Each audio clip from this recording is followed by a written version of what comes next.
The rabbit came apart in Garrett's hands, and for a second he thought he had ruined it. Warm water in the sink, a stitch that had held 9 years finally splitting under his thumb, and then he saw the letters.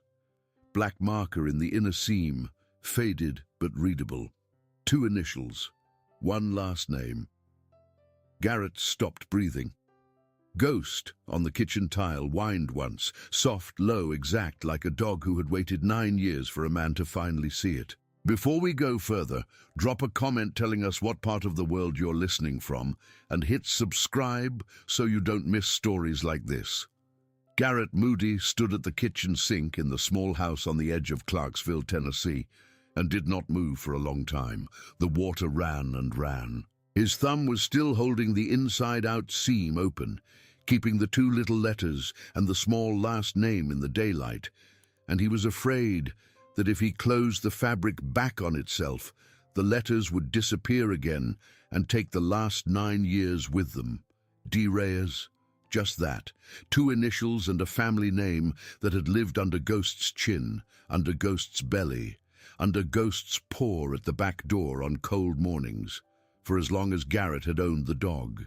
He said the name out loud once, in the empty kitchen, and it was as if he had struck a bell in a room where a bell should not have been. Ghost padded closer. The old shepherd was grey around the muzzle now and slower in the hips than he used to be, but his eyes were still that clean, careful gold. He sat at Garrett's boot and looked up at the sink. He did not bark. He did not whine again. He simply waited, the way he had waited on 100 porches and 1,000 quiet mornings, as if he had known all along that this moment was coming and had only been patient about how long it would take. Garrett had been trying to be a normal person for 3 years. 3 years since he had turned in the last of the gear that had made him a petty officer, an operator, a shape in a dark hallway with a rifle and a plan. He had bought the little house because it had a fenced yard for Ghost and a porch where he could sit at night without anyone asking him what he was thinking. He worked mornings at a hardware store off Wilma Rudolph Boulevard, and evenings he took the dog on long, patient walks around a neighborhood full of retirees and young mothers who waved at him because he was a man in his 40s with a well-behaved dog and a friendly face and no visible history. That was the whole trick of civilian life, he had learned. You had to make the history invisible. But the rabbit had never been invisible. The rabbit had gone everywhere with Ghost for 9 years. It had traveled in duffel bags and been dropped in mud puddles and fished out of gutters. It had been chewed, half-drowned, sun-bleached, sewn shut twice by a woman he had briefly dated in Virginia Beach, who had said, laughing, "This dog loves this rabbit more than he loves you." It had gone into the crate on transport flights, and it had lain on the pillow next to Ghost's head every night in Clarksville. Garrett had washed it a dozen times. He had never turned it inside out until today. Today he had only wanted to get the smell out of the seams before spring. D. Reyes. Danny Reyes had been a sniper, petty officer first class, 29 years old on the day he died, and the father of a little girl named Sophie, whose picture had been taped to the inside of his gear locker with painter's tape and a curling corner. In the picture, Sophie was 5, sitting on a porch step in a blue dress, holding a stuffed animal to her chest. Garrett had walked past that photograph 500 times and never really looked at it. Danny had been the kind of teammate who did not talk about home. He would say, "My kid is good," when asked, and then he would ask about your kid, and then he would go clean his rifle. Danny had died in a courtyard in Helmand Province, on the second day of an operation that had gone, in the polite language of the after-action report, sideways. The compound they were clearing had 2 rear alleys. Garrett had been covering one. Danny had been covering the other, and Garrett had turned toward the wrong sound at the wrong moment. He had heard glass break in his alley. It had been a rat knocking a can off a windowsill. And in the 4 seconds Garrett had spent bringing his weapon to bear on a rodent in a broken tin, a man had stepped out from behind a wall in Danny's alley and fired twice. Danny had gone down without a sound. Garrett had never talked about that. Not to a chaplain, not to a therapist, not to the woman in Virginia Beach who had sewn the rabbit shut, not to the men and women he still texted at Christmas from what was left of his old unit. He had carried it around inside himself the way Ghost carried the rabbit, everywhere, always and always slightly out of sight. He sat down on the kitchen floor next to the dog. He wet the inside seam of the rabbit again, gently, with his wet thumb, and he read the black letters as if they might rearrange themselves into different letters if he was patient enough. They did not. D. Reyes. Danny had written that. Danny had sat somewhere, probably on his own bunk at Fort Campbell, probably before their second deployment, and he had turned this stuffed animal inside out, and he had written his last name on it with a black marker. Because when a man deploys, everything gets labeled. Boots get labeled, ammo pouches get labeled, toothbrushes get labeled, and apparently so did the stuffed rabbit that a 5-year-old girl had given to her father because she wanted a piece of him to go where he was going. Garrett closed his eyes. He remembered all at once Danny holding the rabbit up on the flight line before their last deployment, showing it to another operator saying, "My kid gave me this. She said it would keep me company." He remembered someone else saying, "Man, that thing is beat to hell," and Danny grinning and saying, "She loved it first. That's why it's beat." He remembered the rabbit disappearing from Danny's kit at some point during that final rotation and reappearing weeks later, tucked into the mesh of Ghost's crate. He had not thought anything of it. Ghost had 100 toys. Ghost had a rope, a rubber ring, 3 tennis balls, a squeaking bone. Ghost had chewed most of them into unrecognizable shapes and abandoned them within days. But the rabbit, the beat-up, one-eyed, ear-chewed rabbit, Ghost had never destroyed. He had cradled it. He had slept with his chin over it. He had cried once in a transport container in a place Garrett would not be allowed to name for another 20 years.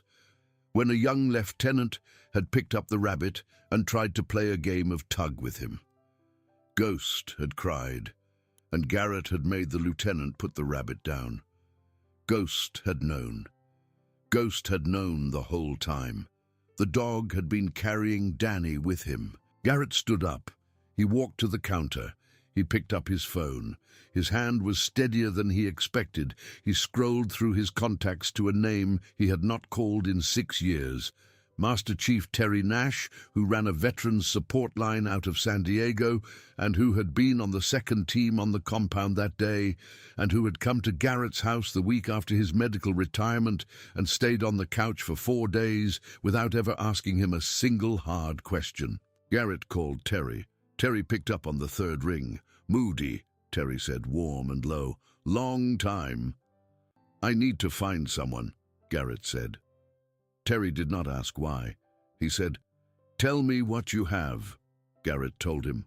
"Not everything, not about the wrong alley, just the name in the seam of the rabbit, and the picture on the locker, and the fact that Ghost had been carrying Danny Reyes's daughter's stuffed animal for 9 years without anyone knowing." Terry was quiet for a while.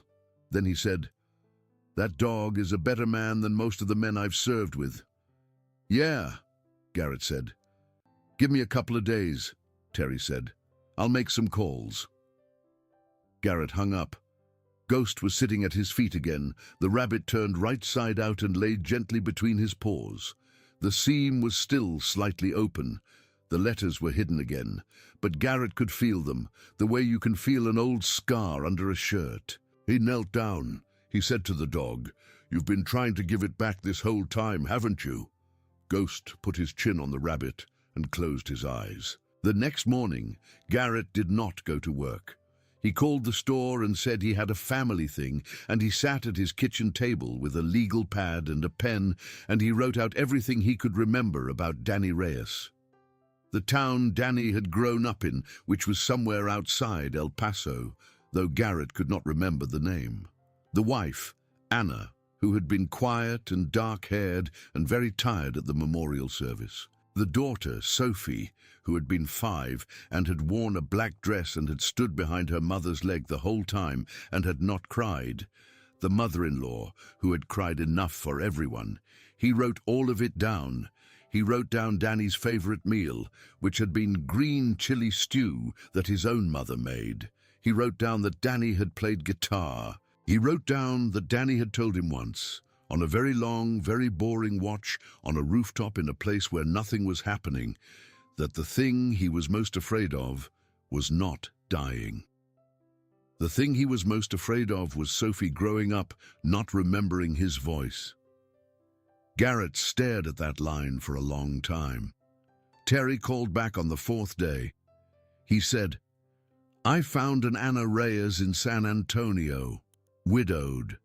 Age fits." Garrett drove to San Antonio the following weekend with Ghost and the rabbit and a small speech he had rehearsed in his head. The Ana Reyes in San Antonio turned out to be 74 years old. Her late husband had been a mechanic named Dave.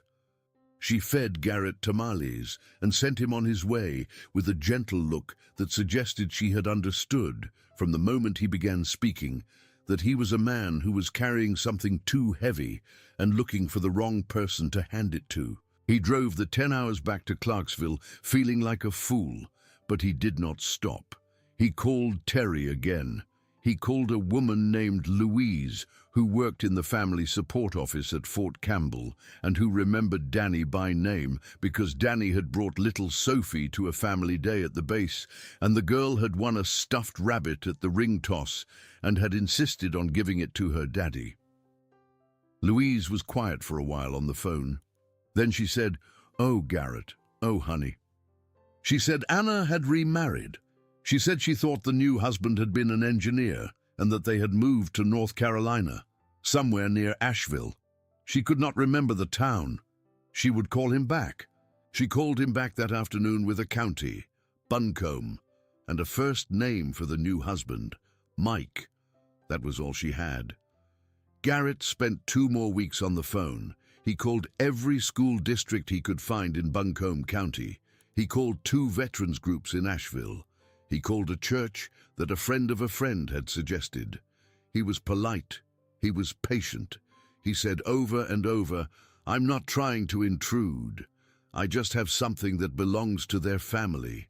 It's important." On the 15th day, a woman at a small high school outside Asheville said carefully, "I can't give you her number, but if you write a letter, I can pass it along." Garrett wrote the letter that night. He wrote it 4 times before he was satisfied. He wrote about Danny. He wrote about the picture on the locker. He wrote about the rabbit in the seam of the dog's chin for 9 years. He did not write about the wrong alley. He wrote that he was not asking for anything. He wrote that he only wanted to bring the rabbit home. He signed his name and his phone number, and he sealed it, and he sent it by overnight mail. Anna called him 3 days later. Her voice was smaller than he remembered. "I read your letter," she said. "Mrs. Reyes," Garrett said. "I mean, Mrs. "Anna," she said. "It's Anna." They were quiet on the phone for a long time. Then Anna said very carefully, "I need to talk to my husband and to Sophie. I'll call you back." She called back the next morning. She said, "Come, this weekend. Ghost too. Bring the rabbit." Garrett did not sleep the night before he left. He packed a small bag. He packed the rabbit in a brown paper grocery bag, folded neatly at the top, and set it on the floor of the passenger seat. He filled Ghost's water bowl and put it in the footwell behind him. He drove out of Clarksville at 4 in the morning on a March Saturday when the roads were still empty and the sky was still a hard blue-black. He almost turned around twice. Once outside Knoxville, at a gas station where he sat in the parking lot for 20 minutes with his forehead on the steering wheel, and again on a long curve on the mountain road east of Newport, where the sun had come up over the ridge and had lit up the paper bag on the floor and had made the shape of the rabbit inside it look for a moment like the shape of a child asleep. He pulled off at a scenic overlook and sat with the door open and let Ghost out to stretch. The dog walked once around the parking lot, came back and sat down next to Garrett's boot. He looked up. He waited. Garrett said, "All right, buddy, all right." He got back in the truck. The house was on a hill outside a town called Weaverville, a little north of Asheville. It was a white house with green shutters and a garden that was just starting to come back in the March cold. There was a wine chime on the porch and a rocking chair with a folded quilt on it, and the whole place had the kind of careful tidiness of a home that had been rebuilt on purpose, board by board, out of a wreckage a stranger would never see. Garrett parked in the gravel drive and sat for a minute. Ghost, in the back, stood up and looked out the window. His tail moved once, slowly, the way it did when he was uncertain but interested. The front door opened and a woman stepped out onto the porch. Anna Reyes. Anna Halloran now, Garrett would learn, though she still went by Reyes at the school where she worked, was older than he remembered but softer in the eyes. She was wearing jeans and a green sweater and no makeup, and her dark hair was going grey at the temples in a way that suited her. She came down the porch steps slowly and stopped at the bottom. She did not smile. She did not have to. "Mr. Moody," she said, "Garrett, please." "Anna," she said again. Behind her in the doorway, a man appeared. He was tall and heavy-shouldered, with the kind of steady, careful face that a man gets from working with his hands and thinking before he speaks. He wore glasses and a flannel shirt and boots that had been resoled twice. He did not come down the steps. "That's Mike," Anna said, "my husband." Garrett nodded up at him. Mike nodded back once and did not move. "Come in," Anna said. "Bring the dog." Ghost jumped down carefully from the truck.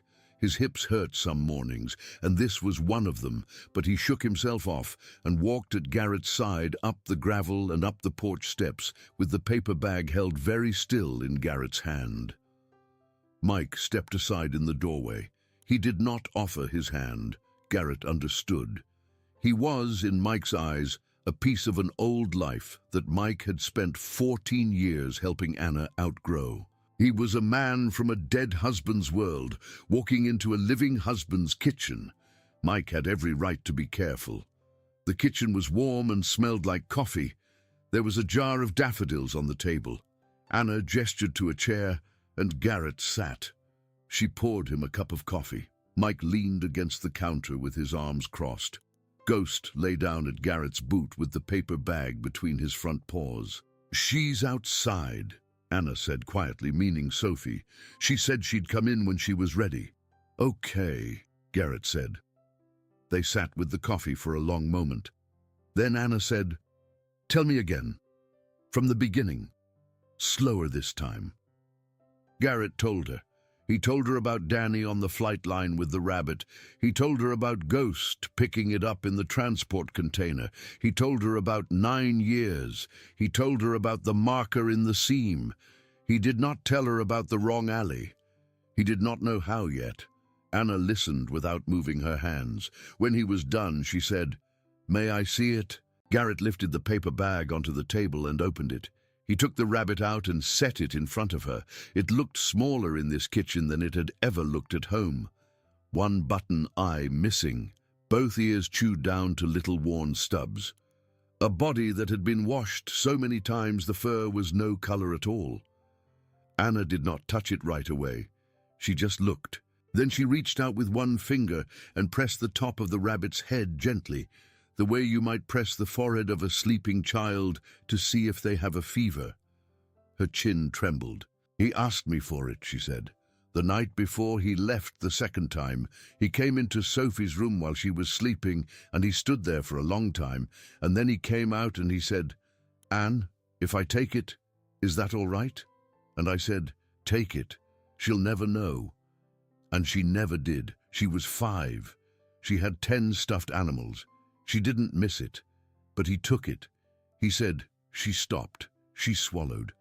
He said he wanted to keep her breath with him." Mike, at the counter, uncrossed his arms slowly. Anna picked the rabbit up.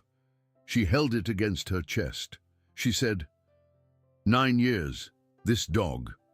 She looked at Ghost. Ghost looked back at her, patient and still. "He's been trying to give it back," Garrett said. "I know," Anna said. "I can see that." The kitchen door opened and Sophie came in. She was tall for 16. Danny had been tall, with her mother's dark hair cut short and her father's careful mouth, and she was wearing a flannel shirt of Mike's over a t-shirt and jeans, and she stopped in the doorway when she saw the rabbit on the table. She looked at it for a long moment, then she looked at Garrett. Her face did not change. "You're the man who called," she said. "Yes, ma'am." "Please don't call me ma'am. It's Sophie." Sophie. She did not sit down. She walked to the table and stood behind her mother's chair and put her hand on her mother's shoulder. She looked down at the rabbit. She said in a flat voice, "I don't remember it." "You were 5, honey," Anna said. "I don't remember him either," Sophie said, and her voice was still flat, and Garrett saw all at once that she was not being cold, she was being careful, the way people are careful with a wound that has been open a long time, and that they have finally learned to walk around. "I remember the funeral, sort of. I remember a lot of men in uniforms and Mom crying. I remember Grandma. I don't remember him." "That's not your fault," Anna said quietly. "I know," Sophie said. "I know it's not my fault, it's just I don't." She looked at Garrett. "I'm sorry you drove 7 hours to give this to a person who doesn't remember it." Garrett did not know what to say. He said the only true thing he could think of. He said, "I didn't drive it for you to remember." She frowned at him. "Then what did you drive it for?" "For your father," Garrett said. "So somebody would know it made it home." Sophie's face did not move, but her hand on her mother's shoulder tightened just a little, and she looked back down at the rabbit, and for a second, Garrett saw something in her face that was not a 16-year-old girl at all. It was a 5-year-old on a porch step in a black dress, standing behind her mother's leg, not crying. She said, "That's a stupid reason." "It's the only one I've got," Garrett said. She turned and walked out of the kitchen. The back door slammed. Anna made a soft sound and started to stand up. Mike from the counter said, "Let her go, Anne. Let her go." They sat in the quiet of the kitchen. Ghost got up slowly and walked to the back door and lay down against it with his side pressed to the wood, listening. Garrett watched him. He had never seen the dog do that in 9 years. Anna said softly, "She's been angry for a long time. It's not you." "It's a little me," Garrett said. "It's all right if it is." Mike walked around the counter and sat down at the table. He looked at Garrett for a long moment. Then he said, "You served with Danny?" "Yes, sir." "How well?" "We were on the same team for 2 years. We were on the same rotation the day he was killed." Mike nodded slowly. He was not looking at Garrett anymore. He was looking at the rabbit. He said, "I never met him. I met her." He tilted his head at Anna. 11 years ago at a hardware store in Asheville. Sophie was in the cart. She was 6. She had a Band-Aid on her thumb. I helped her mother find a hinge for a screen door, and I went home, and I told my sister on the phone, "I met a widow in the hardware store today, and I think I'm going to marry her." He looked at Anna. Anna smiled a little, the way a person smiles at a story they have heard many times. "That was very forward of you," she said. "It was," Mike said. He looked at Garrett again. "I know I've been sitting here like a man with a gun on his hip. I want to say why. It's not that I don't want you here, it's that this house—" He gestured a small, careful gesture at the kitchen, at the porch, at the yard. "This house is what we built after. I don't want it to become an after again. Do you understand what I mean?" "Yes, sir," Garrett said. "I do." "All right," Mike said. He held out his hand across the table. Garrett shook it. It was a heavy, warm hand, a man who fixed things. "How long can you stay?" Anna asked. "I have a room at a hotel," Garrett said. I thought I'd give this back and drive home tonight." "Stay through tomorrow," Anna said. "Please." Garrett looked at Ghost against the back door. Ghost lifted his head and looked back at him. The dog wanted to stay. "All right," Garrett said. "Through tomorrow." That evening, Sophie did not come back inside for a long time. Garrett saw her once through the kitchen window, sitting on the wooden edge of the vegetable garden with her back to the house and her arms around her knees. Ghost was outside now too, in the yard, lying at a respectful distance from her. Not close enough to intrude, not far enough to seem uninterested. Just there, the way he had learned to be a long time ago on Danny's rooftop watches. Anna cooked dinner. She made a green chili stew. She said when she set it down, it was his favorite, his mother's recipe. "I still make it once a month." Garrett had to look down at his bowl for a moment. Sophie came in for dinner but did not speak. She ate half her bowl and asked to be excused. Anna nodded. Mike said, "Take some for Ghost." Sophie hesitated. She looked at the dog, who was lying under the table now with the rabbit between his front paws. She looked at Mike. She said, "He'll eat human food." "He'll eat the stew," Garrett said. "Just a little. Don't tell his vet." The corner of Sophie's mouth moved. Not a smile, a near smile. She scooped a small spoonful of stew into a saucer and set it down on the kitchen floor and stepped back. Ghost got up. He walked to the saucer. He looked at Sophie for one long second, a careful, gold-eyed second, and then he ate the stew. When he was done, he walked back to his rabbit and lay down again. Sophie stood there for a moment. Then she said quietly, "He's a nice dog." "He is," Garrett said. She went to her room. That night, in the guest bedroom of a home that had been rebuilt out of the wreckage of another life, Garrett Moody lay awake for a long time. Ghost slept on the throw rug at the foot of the bed, with the rabbit under his chin. In the middle of the night, Garrett heard the guest room door creak very softly. He held still. He heard bare feet cross the wood floor. He heard a small sound like a person kneeling. He heard a very quiet, whispered word, a name, maybe, or a question. And then he heard the feet cross back and the door creak shut. In the morning, when he woke, the rabbit was still under Ghost's chin, but it had moved, just a little. The angle was different. Someone had picked it up in the night and set it back down. Garrett did not say anything about it. Ghost did not either. At breakfast, Sophie was already at the table drinking a cup of coffee badly, the way 16-year-olds drink coffee, and reading a book of guitar chords. She looked up when Garrett came in. She said, "You said my dad played guitar." "He did," Garrett said. "He was pretty good." "What did he play?" Garrett sat down slowly. He said, "He liked old country. He liked Willie Nelson. He liked Johnny Cash. He played a song called Wayfaring Stranger on a very bad guitar at a barbecue at Fort Campbell one summer. Your mother might remember that." Anna, at the stove, said without turning around, "I remember." Sophie looked back down at her chord book. Her hands did not shake exactly, but they held the pages more carefully. She said, "I've been playing 4 years. I've never played Wayfaring Stranger. I've heard it. I didn't know he played it."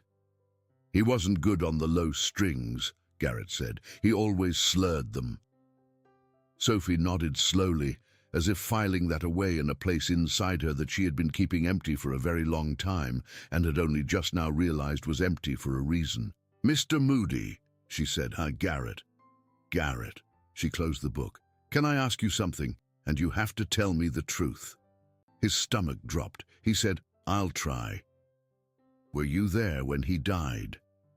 Anna, at the stove, went very still. Mike, in the doorway with a cup of coffee in his hand, went still too. Ghost, under the table, lifted his head. Garrett looked at Sophie. She was 16 years old. She had her father's mouth. She had, Garrett saw for the first time in the daylight, her father's very quiet way of holding her jaw. He said, "Yes." "Was it?" She stopped. She started again. "Was it fast?" Garrett thought about the wrong alley. He thought about the rat and the can. He thought about 4 seconds. He said, "Yes, it was fast. He didn't suffer." Sophie let out a breath she had been holding, maybe for a very long time. "Thank you," she said. She got up and left the table. This time she did not slam the door. Anna turned around from the stove. She had tears in her eyes, but she was not crying. She looked at Garrett, and Garrett looked back, and something passed between them that did not have any words in it and did not need any. He was going to tell her, eventually. Not that day, but eventually, about the wrong alley, about the 4 seconds. He owed her that, but not before he had earned the right to say it out loud. And to earn the right, he understood he was going to have to do the thing he had been avoiding all his life. He was going to have to come back. That afternoon, Ghost got sick. It was small at first. He would not eat. He walked to the water bowl, and then he walked away from it. He lay down in the yard in a patch of March sun that Sophie had shown him. She was outside with him now, pretending she was not, sitting on the porch with a book she was not reading, and he did not move for a long time. Garrett watched him from the kitchen window. Then he went out into the yard. He knelt down. He put his hand on the dog's side. The old shepherd's breathing was too fast. "Buddy," Garrett said quietly. "Hey, Buddy." Ghost lifted his head. He tried. Garrett saw him try, but his back legs did not want to work, and his eyes were not quite right, and there was a slow tremor along his ribs that Garrett had felt in his own hands and in the hands of other men, and that a man who had been trained the way Garrett had been trained recognized immediately as a body giving up. Sophie was already off the porch. She said, "What's wrong? What's wrong with him?" "I don't know," Garrett said. His voice did not sound like his voice. "Sophie, get your mother right now." Sophie ran. Anna was on the porch in 15 seconds. Mike was behind her with his keys already in his hand. "There's a vet clinic in Weaverville," Mike said. 12 minutes. "And get a towel. Garrett, lift him. I'll drive." Garrett bent down and picked Ghost up. The dog was 94 pounds. He had been heavier once. He was lighter now than he should have been, and Garrett noticed that only in that moment that he had let his dog get thin without seeing. He carried the shepherd to Mike's truck. Sophie was in the back seat before Garrett could tell her to stay. She said, "Give him to me." He gave her the dog. She sat with Ghost's head on her lap and her hand on his ribs, and she did not cry, and she did not talk. Anna sat in the front with a folded towel. Mike drove. The vet was a woman named Dr. Karen Pace, who had 2 Australian shepherds of her own and who had run her clinic in a converted feed store on the edge of Weaverville for 18 years. She took Ghost out of Sophie's arms as if she had been waiting for him, and she disappeared into the back with him. And Garrett and Anna and Mike and Sophie sat in a small waiting room with a jar of dog biscuits on the counter and a bulletin board full of photographs of other people's animals, and none of them spoke. An hour passed. Then 2. Dr. Pace came out. She had her glasses pushed up on top of her head. She wiped her hands on a towel. She said gently, "He's stable, for now. But his kidneys are not doing well, and his heart is tired. And I want to be honest with you. He's an old dog who has worked hard. We can give him fluids and a shot for his heart, and he'll rest tonight, and I think he'll be with us for a while yet, but not forever. Do you understand?" Garrett nodded. He could not speak. Sophie, next to him on the bench, put her hand on his arm. They stayed at the clinic until dark. Dr. Pace let them into the back to sit with Ghost for a long time. The old shepherd was on a soft bed in a warm kennel with an IV in his leg and a heated blanket over his shoulders, and someone, Anna probably, had gone out to the truck and had brought the rabbit in and had laid it under his chin, and Ghost was breathing more evenly now, more slowly, and his eyes were closed. Sophie sat cross-legged on the floor next to the kennel. She did not speak for a long time. Then she said, without looking up, "He knew, didn't he, that the rabbit was mine?" Garrett looked at the dog. He thought about it. He said, I don't know how a dog knows a thing like that, but I've known him a long time. I don't think it's a coincidence he kept it, and I don't think it's a coincidence he brought it to you the way he did, on the porch, right at your feet." "He did that," Sophie said. "I saw him do that. He was giving it back." Sophie put her forehead against the metal bars of the kennel. She said, in a voice so small Garrett could barely hear it, "I thought if I didn't miss him I would be okay. I thought if I didn't remember him, then it wouldn't hurt. I did that for a long time." She swallowed. "It didn't work." "No, ma'am," Garrett said. "It never does. Don't call me ma'am."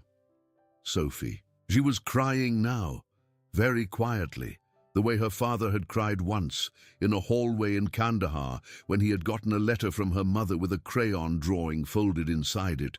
Garrett had walked past. He had not stopped. He had let the man have his 3 minutes alone with a piece of paper. He did the same now. He got up, he stepped back. He gave Sophie and Ghost and the rabbit their 3 minutes. Anna was in the doorway. She was crying too. She was watching her daughter. She whispered so quietly it was almost only a movement of her lips. "There she is." Mike came in with cups of vending machine coffee. He handed one to Garrett and one to Anna and set one on the counter for Sophie. He looked at Garrett for a long moment.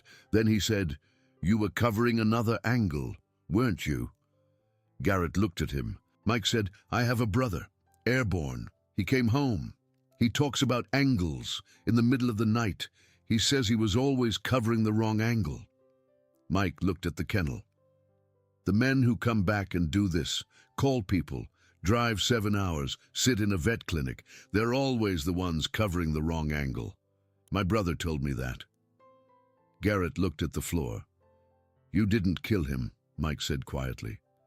"A man behind a wall killed him. You know that." "I know that." "Do you?" Garrett did not answer.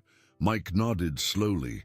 He said, "Well, you know it now, because I just said it out loud to you, and I don't say things I don't mean." Garrett could not look at him. He said, "Thank you." They took Ghost home the next morning. Dr. Pace said it would be all right if they were careful. She gave them pills and a schedule and a phone number, and she said, "If he stops eating for 2 days, you call me. Anytime, day or night." She scratched Ghost behind the ear as she said it. He did not open his eyes, but he pushed his head into her hand a little. He liked her. They set him up in the living room on a folded quilt in front of the wood stove with the rabbit under his chin. Sophie sat cross-legged next to him with her guitar.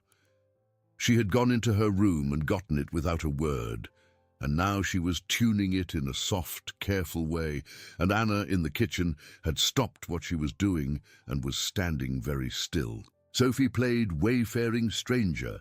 Badly at first. She was reading it out of a book, but she got better as she went, and she slurred the low strings on purpose because Garrett had told her that was how her father had done it, and by the second verse, she was not looking at the book anymore. Ghost's tail moved once, slowly, against the quilt. Garrett had to go out on the porch for a minute. Mike came out with him. They stood at the porch rail together and did not talk. After a while, Mike said, "You planning to drive back tonight?" "I should," Garrett said. "I've got work Monday." "You should stay another night," Mike said. "The dog shouldn't travel yet, and I don't think my wife would forgive you if you tried." Garrett looked at him. "You can stay in the guest room as long as you need," Mike said. "That's an offer from me, not just Anne. From me." "All right," Garrett said. "Thank you." They stood at the rail some more. In the living room, Sophie was playing again. A different song this time, something she had written maybe. It was slow and a little sad, and it had a small bright note at the end of every phrase, like a light coming on in a window. Garrett stayed 3 more days. On the second day, Sophie came into the kitchen with a small wooden box in her hands. It was a cigar box, hinged and lined with felt. Anna had given it to her when she was 7, Sophie said. It had been her father's box. It had been in a footlocker for years. "I want you to see something," Sophie said. She opened it. Inside were three things: a dog tag, a folded piece of yellow legal pad paper, and a small photograph of a young man in a t-shirt and jeans holding a very small girl in a blue dress on his shoulders. The girl was laughing so hard her eyes were closed. The young man was Danny. Sophie unfolded the yellow paper. "I read this for the first time last night," she said. "I've had it since I was 7. I never read it." The paper was a letter. It was in Danny's careful, tilted handwriting. It was 2 pages long. It was dated 3 days before he had been killed. It began, "Anna, if you're reading this, it's because I didn't come home. I'm sorry. I want you to tell Sophie some things." The letter went on for 2 pages. It told Sophie about her grandmother's stew. It told her that the guitar in the closet was hers, and that she should learn to play the low strings without slurring them, because her father had never been able to and had always regretted it.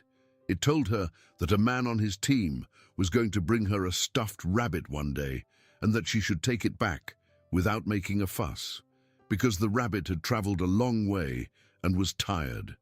It told her that the dog would probably come with the rabbit. It told her in the last paragraph this: "If the dog stays, let him stay. He's a good soul. He'll know things about me you won't know, and he'll teach them to you if you sit still. And if the man who brings him stayed in the fight after I left it, he was somebody I trusted. Be kind to him. He'll be carrying something." Garrett read the letter twice. He handed it back to Sophie without speaking, because he could not speak. Anna said softly, "He wrote it in the field. He sent it to me with instructions to open it if..." She could not finish. "I read it. I put it in the box. I never showed her. I told myself she was too young. Then she was too old. Then I told myself I had already told her everything he would have wanted her to know. I hadn't. I hadn't told her the important things." Sophie folded the letter. She held it in both hands for a moment. Then she said to Garrett, "He knew you would come." "He didn't know it would be me," Garrett said. "No," Sophie said, "but he knew somebody would." That night, Garrett and Mike sat on the back porch and did not say much of anything, and Ghost lay on the quilt just inside the door with the rabbit under his chin, and Sophie played the guitar in the living room, and Anna made another pot of coffee that nobody drank. And the March cold came down over the mountains slowly and quietly and did not press on anything. On the 3rd day, Garrett said he had to go. He knelt down next to Ghost. The old shepherd was on the quilt still, but he was better. His eyes were clear. He was eating again. He got up when Garrett knelt down and put his head against Garrett's chest and stood there for a long moment, breathing slowly and steadily against him. "Buddy," Garrett said. His voice cracked. "Hey, buddy." Sophie was sitting on the arm of the couch. She said quietly, "You could leave him." Garrett looked at her. "He's happy here," she said. "He knows me. He knows the rabbit is home. I would take care of him." She looked down at her hands. "I would learn how. I would call Dr. Pace. I would learn the pills. I know it's a lot to ask. It's just, he came a long way to give me the rabbit. He should get to stay with it, shouldn't he?" Garrett could not answer her right away. He looked at Anna. Anna was crying quietly at the kitchen doorway with a dish towel in her hands. He looked at Mike. Mike was leaning against the doorframe with his arms folded and his mouth in a straight line, and he nodded once, very small. "He's an old dog," Garrett said. "He might not have much time." "I know," Sophie said. "I want the time." Garrett looked at Ghost. Ghost looked back at him with those clear gold eyes. He said to the dog, "Is that all right with you, buddy?" Ghost put his head against Garrett's chest again. He did not move. Garrett understood. "Okay," Garrett said. "Okay, then." He stood up slowly. His knees hurt. He wiped his eyes with the back of his hand and pretended he was not. He said to Sophie, "You call me, any time, day or night. If he stops eating, if he limps different, if he seems off." You call me, and I drive back. I will. You promise. I promise. He walked out to his truck. Anna walked with him. At the door of the truck, she stopped him. She said, "Garrett." "Yes, ma'am." "You did not kill my husband." He looked at her. He could not speak. "You brought his daughter something he wanted her to have," she said. "You drove 7 hours. You sat in a vet clinic. You put your dog in her arms." She was crying now, but she did not look away. "You brought Danny home, you hear me? You brought Danny home." Garrett nodded. He could not say anything. She hugged him. It was a short, hard, careful hug, the kind you give someone you do not know very well, but you have decided is family anyway. Then she stepped back. He drove out of the gravel drive with the paper bag empty on the floor of the passenger seat. He drove down the mountain and through Asheville and onto the Interstate West. He did not stop until Newport, where he pulled off at the same scenic overlook he had stopped at 2 days before. He got out. He walked to the rail. He looked at the mountains. He said out loud, to the wind, to nobody, to Danny, "I'm sorry, brother. I was covering the wrong alley." The wind did not answer, but he had said it, out loud, for the first time in 11 years, and the saying of it took something out of him that had been sitting on his chest for 11 years, and it did not come back. He drove the rest of the way to Clarksville, alone. The house was very quiet when he got there. He walked in the front door and stood in the kitchen for a long time.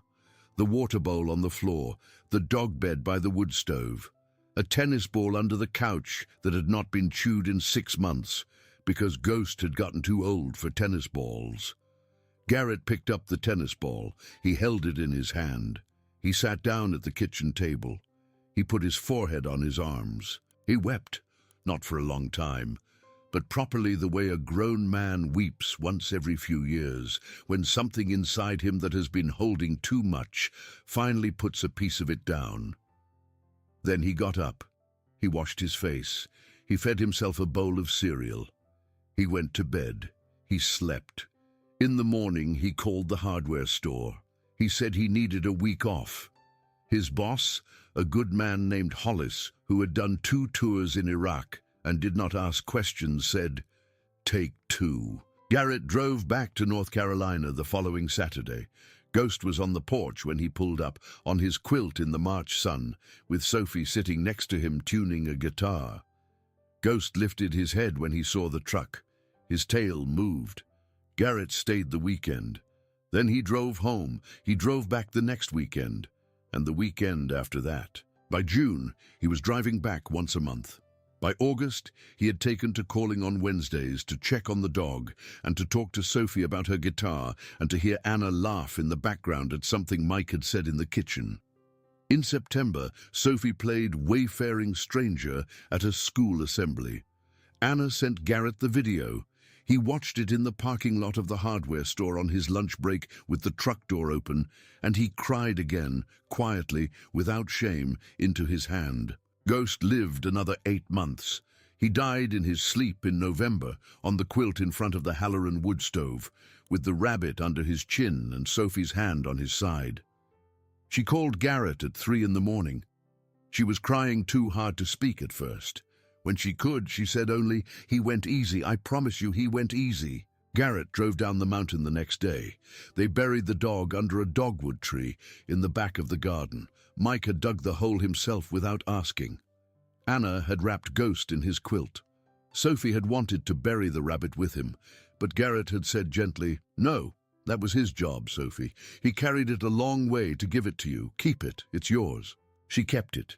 She put it on a shelf in her room above her bed, next to the cigar box with the yellow letter in it.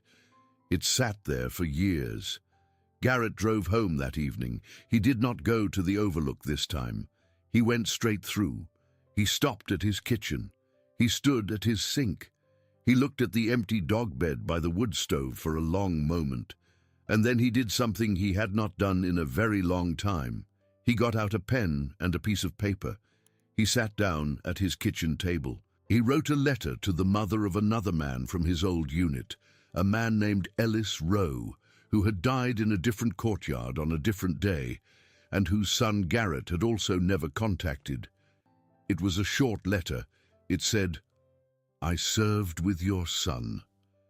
I've been meaning to write for a long time." He mailed it in the morning. The next winter, at Sophie's high school graduation, Garrett sat in the third row of the auditorium next to Anna and Mike. Sophie played Wayfaring Stranger on the stage in a cap and gown before her class walked. She did not slur the low strings. She played them clean. When she came down off the stage, she came straight to the third row, and she hugged her mother, and she hugged her stepfather, and she hugged Garrett, and she whispered in his ear, "That was for both of them." Garrett drove home that night with his window down and the March air of Tennessee cold on his face, because it was March again.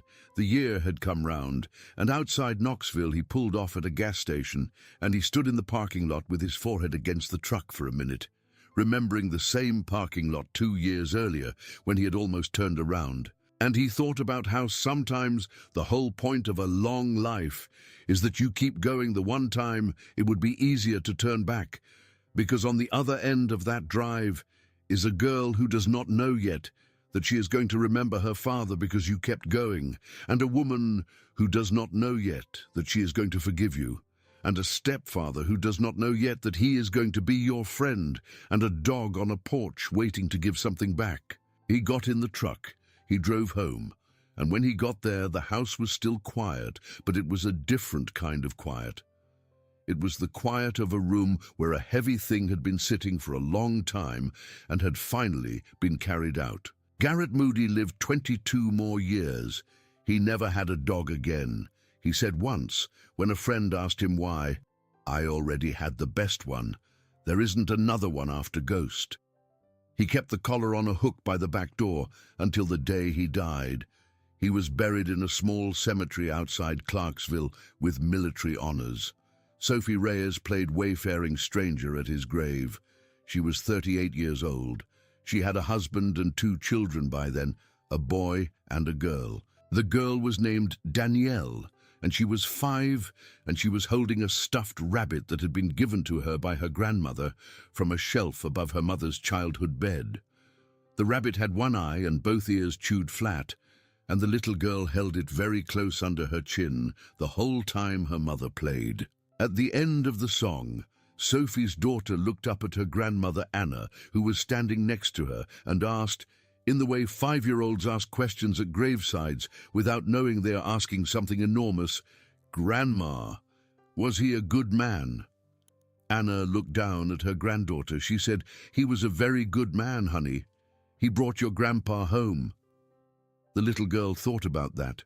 She held the rabbit a little tighter. She said, "The rabbit brought him home too." "Yes, baby," Anna said. "The rabbit brought him home too. If this story moved you the way it moved me to tell it, please take a second to hit that like button. Leave a comment about someone you love who came home to you when it counted, and subscribe to the channel so the next story finds you when you need it most. Thank you for staying with me. Thank you for listening. And wherever you are in the world tonight, may somebody be waiting on your porch, patient and still with the thing you did not know you had lost.